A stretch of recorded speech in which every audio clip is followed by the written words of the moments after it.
Et salut à tous, on se retrouve pour une petite vidéo très rapide pour la première vidéo en fin de compte d'une petite série que je vais essayer de garder au fil du temps. Donc comme je vous ai dit sur cette chaîne TikTok, ce compte TikTok, je vais vous parler un petit peu de finance, d'investissement, tout ça. Et donc je vais vous partager moi ce que je fais de mon côté. Donc comme vous pouvez le voir, on est pour les connaisseurs sur l'interface de Trade Republic. Donc moi je vais vous montrer mon portefeuille actuel.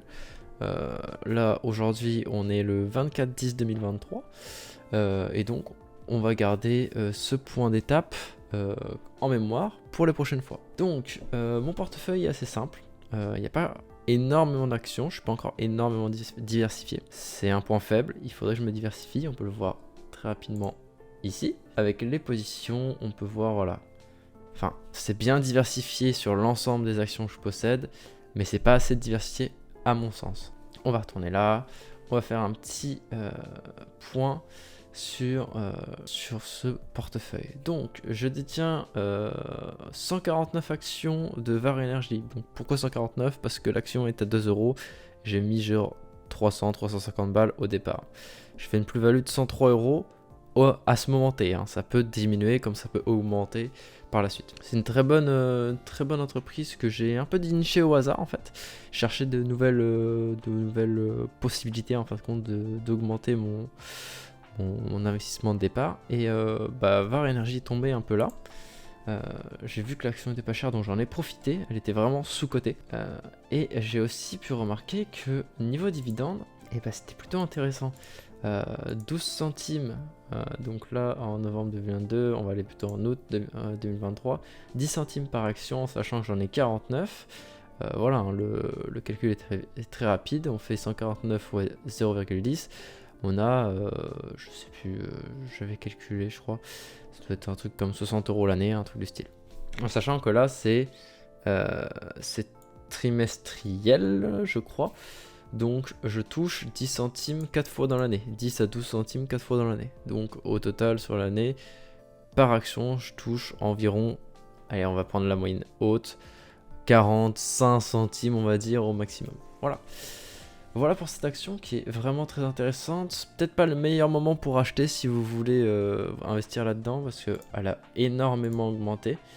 Moi j'ai acheté là au pic où c'était vraiment très bas et là vous pouvez voir qu'elle a repris un petit peu du poil de la bête.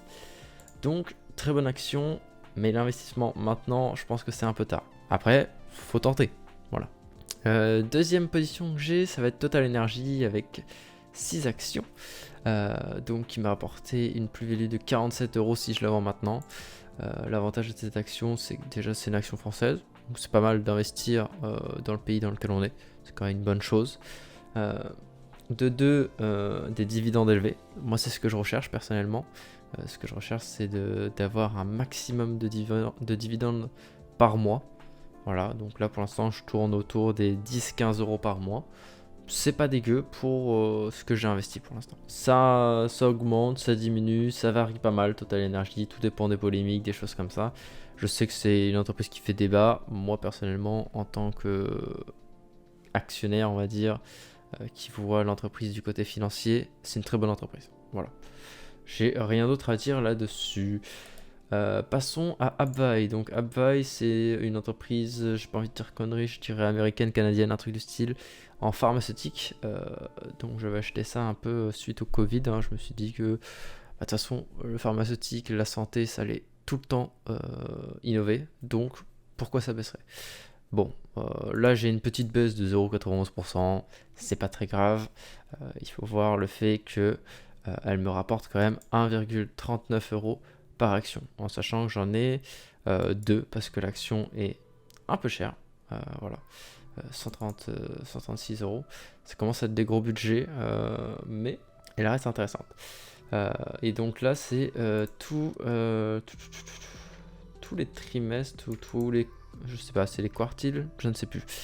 Voilà, c'est 4 fois par année en gros, qui vous reverse entre 1,39€ environ. Voilà pour cette action. Ensuite, on a Pamela Pipeline. Donc ça, Pamela Pipeline, j'avais investi dessus. Déjà, l'action était pas très chère, elle était genre une trentaine d'euros, un truc du style, je ne sais plus. Et c'était surtout pour ces dividendes assez élevés en fait pour le prix de l'action.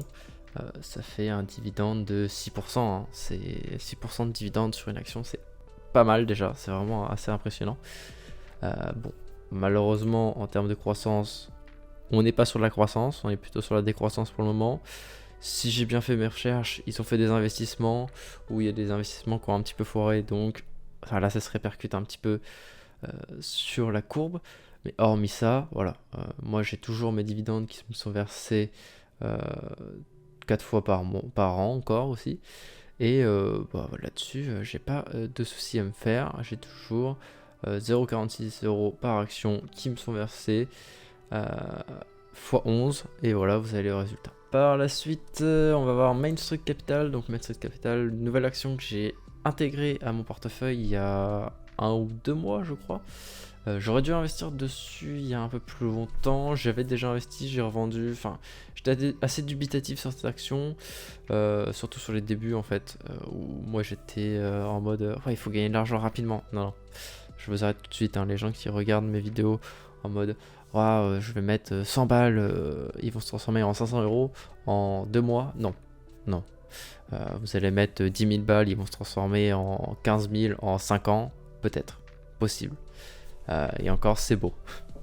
Enfin bref, Main Street Capital, c'est globalement de l'immobilier. Pourquoi j'ai investi dedans? Parce que l'action déjà est pas super chère. Oula, elle a un peu bugué la courbe. Ok, non, c'est juste qu'ils ont eu un gros crash. Ok, elle est pas super chère. Elle est possiblement sous-cotée, pas sûr. Voilà, moi je fais pas des grosses analyses, je fais par rapport aux courbes. Et le rendement par dividende 7% qui est incroyable. Voilà. Donc là c'est une entreprise qui verse ses dividendes tous les mois. Et ça c'est vraiment sympathique. Donc voilà, je gagne entre 0,20 et 0,25 euros tous les mois et par action pour cette action. Ensuite on a un autre REIT comme on appelle ça. C'est du coup REIT, c'est des entreprises immobilières. Donc elles versent souvent leurs dividendes par mois, tous les mois en fait. Et donc celle-ci c'est un investissement, alors je pense que c'est du fait de l'économie actuelle qui est vraiment pas très bonne, notamment avec les taux d'emprunt les taux d'intérêt au niveau des emprunts qui ont énormément augmenté. Vu que c'est de l'immobilier, ça en pâtit un petit peu. Je pense que c'est pour ça, je suis pas un expert financier encore une fois. Mais voilà. Un peu dégoûté de cette action, même si, bon, elle continue à me verser des dividendes tous les mois, c'est pour ça que je la garde. Sinon, ça ferait un moment qu'elle serait partie à la vente. Voilà. Moi, je place mon espoir dans l'avenir. Je me dis que là, on est dans une période économique vraiment mauvaise. Il y a toutes les raisons du monde pour que ça reparte à la hausse dans 1-2 ans, on va dire, lorsque l'inflation sera calmée un petit peu. Voilà, mon petit débrief sur celle-ci. Un investissement assez intéressant si vous cherchez les dividendes. Sinon, passez votre chemin. Si vous cherchez la croissance, c'est pas chez les REITs que vous allez être intéressé. Par les REITs, excusez-moi. Ensuite, on a le fameux Coca-Cola qui a augmenté de 2,5% aujourd'hui. Pourquoi? Je ne sais pas. Parce qu'il y a un earning call aujourd'hui, ce qui veut dire que l'entreprise a fait un bon chiffre d'affaires. Ça, c'est intéressant. J'ai acheté 260 euros d'actions. Voilà, il y a 13% de perte. C'est pas incroyablement énorme. Ça fait chier, c'est sûr. Je suis d'accord. On a 5 actions au total qui me reverse 0,43 centimes tous les 2 mois, j'ai l'impression là.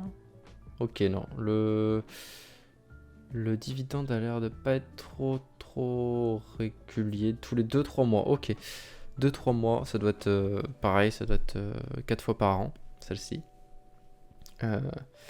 4 ou 5 fois par an. Donc 0,43 centimes 4 fois par an, c'est pas trop mal. On a un taux de rendement de dividende de 3,37, ça pourrait être mieux. Mais l'avantage de celle-ci, c'est que Coca, en fait, ça mixte un petit peu la croissance et les dividendes. Voilà, c'est un petit peu les deux. Bon, je dis ça assez cassé la gueule, évidemment. Mais bon, ça peut remonter à tout moment. Ensuite, un petit nouveau que j'ai intégré à mon portefeuille il n'y a pas très longtemps. Vous voyez, il n'est pas encore à la hauteur des autres. Donc Apple, dont je suis un petit peu déçu, qui a un peu perdu de sa valorisation quand je l'ai acheté.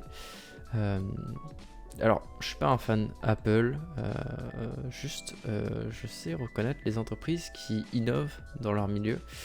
Et franchement, Apple, je pense que dans le futur, pourrait être une entreprise encore plus puissante qu'elle ne l'est actuellement. Notamment grâce au Vision Pro, si je me rappelle bien du nom, leur casque VR, qui a l'air d'être tout simplement incroyable pour notre époque. Et je pense que ça pourrait amener de belles progressions économiques au niveau de leur action d'ici quelques années, je dirais. Voilà. Donc je l'ai acheté principalement pour la croissance, celle-ci, même s'il y avait un petit dividende quand même, sachant que le dividende augmente tous les ans, la plupart du temps. Donc ça peut être une entreprise plutôt intéressante sur le long terme, je pense. Voilà. Et enfin, non pas une action, mais un ETF. Alors, pourquoi un ETF? Parce que je voulais me diversifier un peu plus, sans me faire chier à acheter 36 000 actions à 50 € par action. Donc, je me suis dit, on va se mettre dans un petit ETF information tech USD pour diversifier dans le domaine de la tech. Voilà. Donc, ça rapporte un dividende. Selon les actions qui sont intégrées à l'ETF. Oui, pour expliquer très rapidement, un ETF, c'est un regroupement d'actions, voilà, qui sont gérées par je sais pas comment dire, par une sorte de groupe, on va dire, qui prennent évidemment de légers frais, mais en échange, vous avez un portefeuille, un groupe d'actions sur une même action. C'est un peu bizarre mon explication. Je vous referai des explications plus claires sur les ETF, là c'était juste pour vous présenter mon portefeuille. Mais voilà, si vous voulez vous diversifier sans vous prendre la tête, un ETF c'est bien. Donc là on peut voir très rapidement les secteurs utilisés. Voilà, en électronique, internet, logiciel.